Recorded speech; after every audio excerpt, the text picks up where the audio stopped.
Hi everyone, in front of me I've got INFINIX Zero X Pro, and let me share with you how to check for the software updates on this device.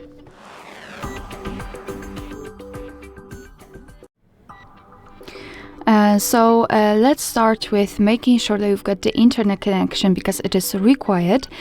So I highly recommend to use Wi-Fi instead of mobile data. Basically, if you're only trying to check whether you've got the updates, then you can use Wi-Fi or mobile data. However, if you will decide to download the update, I highly recommend to switch to Wi-Fi because the update files are quite large, and you may get some charges because of that if you're using mobile data. Alright, so now all we have to do is to enter the settings, so let's tap on it. Here, let's scroll down to the very bottom to find the system. Let's tap on it, and as you can see in those toggles you've got the system update, so let's tap.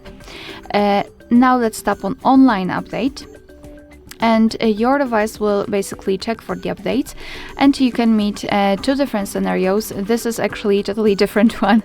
Basically, the first one is where your device is up to date and there's nothing to download. Of course, it will show you relevant information about it.